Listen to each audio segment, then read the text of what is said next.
अस्सलाम वालेकुम, मैं हूं फैसल अब्बास और इस वीडियो के अंदर नाजरीन हम एक्सक्लूसिव स्टोरी के बारे में बात करेंगे कि जो इमरान खान के खिलाफ सबसे तगड़ा केस साइफर केस है और जिसमें एक अहम तरीन डेवलपमेंट सामने आई है कि इमरान खान के खिलाफ बयान देने वाले इमरान खान के उस वक्त के जो साबिक प्रिंसिपल सेक्रेटरी थे आजम खान, उन्होंने जो अब बयान दिया है अडयाला जेल के अंदर खड़े होकर उस बयान में बहुत बड़ा रद्दोबदल किया गया है और फिर उसके बाद आजम खान अपने पुराने दिए गए स्टेटमेंट से जो है वो मुकर गए हैं। बहुत बड़ी खबर है साइफर केस को जिसने हिला के रख दिया है और इमरान खान के खिलाफ ये तगड़ा तरीन केस था और हम भी सब सोच रहे थे कि प्रोसिक्यूशन ने इतना तगड़ा केस बनाया है एफआईए के साथ मिलकर कि अब इमरान खान का साइफर केस से बचना जो है वो मुश्किल है, लेकिन आजम खान ने इसमें बहुत बड़ा डंट डाल दिया है। चंद एक चीजें मैं आपके सामने रखता हूं, कानूनी कुछ चीजें, जिसके बाद आपको अंदाजा होगा कि अब साइफर केस में जो प्रोसिक्यूशन है उनके पास क्या बचता है। यानी कि आजम खान ने तो पूरे साइफर केस को ही उड़ा के रख दिया है। जिस तरह से उन्होंने अपना पहले 164 का बयान दिया था मजिस्ट्रेट के सामने और फिर उसके बाद अब जो उन्होंने बयान दिया है इसमें बहुत बड़ी तब्दीली है और वो तब्दीलियां भी आपके सामने रखता हूं। इमरान खान के खिलाफ ये जो केस है, इस केस में आजम खान ने जो है वो तकरीबन 28 अगस्त को ये बयान दिया था और उसमें आजम खान ने कहा था कि मजिस्ट्रेट के सामने 164 का बयान दिया था और इसमें आजम खान ने कहा था कि परेड ग्राउंड के अंदर जो जलसा हुआ था तकरीबन मार्च के एंड में, उसमें इमरान खान ने एक जो है वो कागज लहराया और वो कागज जो है वो साइफर था। ये आजम खान ने पहले बयान दिया था, लेकिन जो 18 जनवरी को आजम खान ने अपने 4 सफ़ात पर मुश्तमिल बयान दिया है उसमें आजम खान कहते हैं कि जो परेड ग्राउंड के जलसे के अंदर इमरान खान ने कागज लहराया वो कागज साइफर नहीं था, क्योंकि ना ही तो उसको इमरान खान ने वहां पर खोला और ना ही वहां खड़े होकर इमरान खान ने उस जो कागज का टुकड़ा था उस वो पढ़ा। यानी कि या तो वो खोलते या वो पढ़ते तो फिर पता चलता कि वो साइफर था। ये बहुत बड़ा डंड था, क्योंकि प्रोसिक्यूशन का सारा केस जो है वो इसी बात पर एग्जिस्ट कर रहा था, इसी पर बेस कर रहा था कि इमरान खान ने सिक्योरिटी ब्रेच की और उन्होंने साइफर जो है वो पब्लिक के अंदर लहराया। अच्छा, इसमें वो आजम खान अपने नए बयान में कहते हैं कि जनाब ना ही तो कोई इमरान खान ने कंटेंट शेयर किया है और ना ही साइफर को वहां पर खोला गया उस कागज को और ना ही पढ़ा गया। दूसरे नंबर पर वो कहते हैं कि 161 का जो बयान है वो ऑन ओथ नहीं हुआ, यानी कि हलफ पर बयान ही नहीं हुआ। ठीक है, उसके बाद वो कहते हैं कि जो 164 का बयान था जो पहले दिया था वो भी ऑन ओथ नहीं हुआ, हलफ पर नहीं हुआ।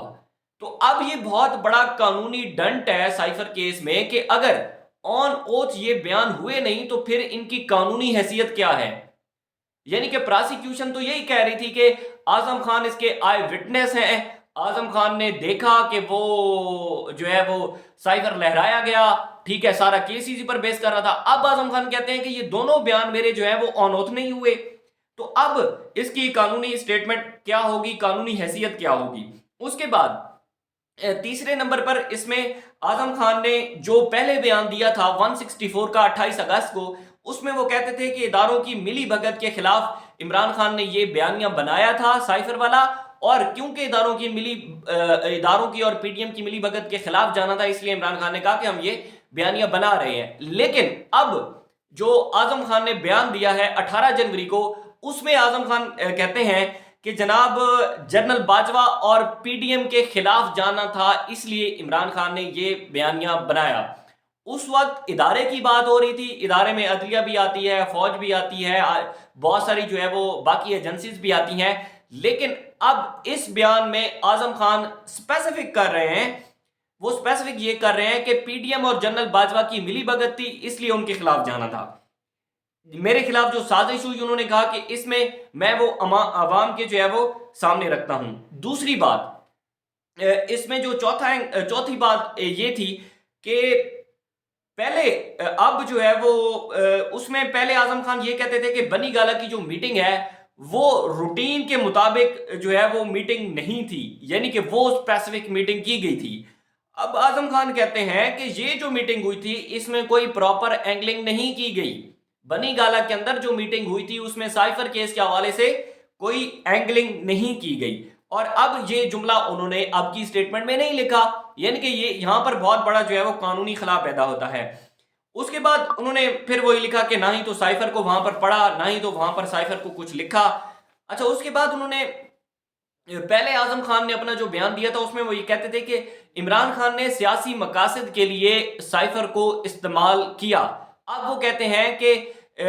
جو جنوری 18 کو انہوں نے بیان دیا اس میں وہ کہتے ہیں کہ انہوں نے سیاسی مقاصد کا اس میں لفظ نہیں لکھا، یعنی کہ انہوں نے اس کی کوٹیشن چینج کر دی ہے۔ اس کے بعد انہوں نے کہا کہ میرے خیال میں ایک سال میں وزارت خارجہ کو سائفر جو ہے وہ واپس کرنا ہوتا ہے، لیکن اس سے پہلے جو اعظم خان نے بیان دیا تھا اس میں اعظم خان نے کچھ نہیں بتایا تھا۔ اس کے بعد انہوں نے کہا کہ اعظم خان نے اپنی سٹیٹمنٹ میں یہ بھی لکھا ہے کہ اس وقت کے جو ملٹری سیکٹری تھے ان ملٹری سیکٹری کو عمران خان نے بار بار ہدایت کی تھی کہ سائفر کی کاپی جو ہے وہ گم ہو گئی ہے، اسے تلاش کریں، یعنی کہ یہ وہ سیکشن ہے یا یہ وہ نقطہ ہے جس پر یہ جو عمران خان کے خلاف جا سکتا ہے کہ انہیں جو ہے وہ سائفر کی کاپی ان سے گم ہو گئی، لیکن باقی جو چیزیں ہیں وہ ساری ان دی فیور آف عمران خان جا رہی ہیں جو اعظم خان نے بیان دیا ہے۔ اس میں اب دو چیزیں ہیں، ایک چیز تو یہ ہے کہ آفیشیل سیکرٹ ایکٹ کی سیکشن 5 کی جو 4 سب شکیں لگی ہیں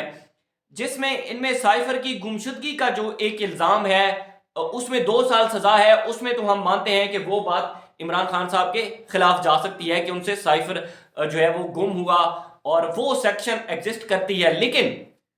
باقی جو 3 سیکشن ہیں ان کا کیا ہوگا؟ پھر باقی 3 سیکشن کی بنیاد پر پروسیکیوشن کے پاس یہ کیس تھا، وہ اس کو بنیاد بنا کر جو ہے وہ پورا ٹرائل کر رہی تھی، جرا کر رہی تھی، لیکن اب ان کے پاس ایٹ لیسٹ یہ والا جو پوشن ہے کہ جو عمران خان نے سائفر لہرایا اور وہ جو عمران خان نے کاغذ لہرایا تھا وہ سائفر تھا، اس کے اندر سیکرٹ کنٹینٹ تھا جو کہ جو ہے وہ جس سے ہمارے اینیمی کو فائدہ حاصل ہوا، اور سیکیورٹی کی کچھ چیزیں تھی جو عمران خان نے شیئر کی، سائفر کلاسیفائڈ کیا گیا، اور اس کے بعد پھر اس کے اعظم خان آئی وٹنس ہیں، اعظم خان نے 164 کا بیان دیا تھا، اب اعظم خان ان ساری چیزوں سے مکر رہے ہیں۔ تو یہ بہت بڑی ڈیولپمنٹ تھی سائفر کیس میں، کیونکہ ہم نے دیکھا تھا کہ جو 18 جنوری کو سائفر کیس کی اڈیالہ جیل کے اندر سماعت ہوئی تھی اس میں عمران خان نے اعظم خان کو تھپکی دی تھی، اور وہ تھپکی دیتے ہوئے انہوں نے کہا تھا کہ اعظم خان نے سچ کی بنیاد پر اس کیس میں جو ہے وہ اپنا بیان ریکارڈ کروایا ہے۔ تو اس کے بعد ہمارے سینئر صحافی ہیں ثاقب بشیر صاحب، انہوں نے بڑی کھوج لگائی کہ آخر یہ ایسا کون سی وجہ تھی کہ اعظم خان خلاف بیان دینے بھی آئے ہیں اور پھر اس کے بعد عمران خان ان کو تھپکی بھی دے رہے ہیں۔ تو اس میں یہ بہت بڑی ڈیولپمنٹ سامنے آئی تھی کہ جناب اعظم خان نے اپنا بیان جو ہے وہ بہت بڑی حد تک تبدیل کر دیا ہے، اور یہ عمران خان کی فیور میں جاتا ہے، سائفر کیس میں بہت بڑا یہ ڈنٹ پیدا کرے گا۔ مزید جو ڈیٹیلز ہوں گی آپ کے ساتھ شیئر کرتے رہیں گے، مجھے اجازت دیجیے، اللہ حافظ۔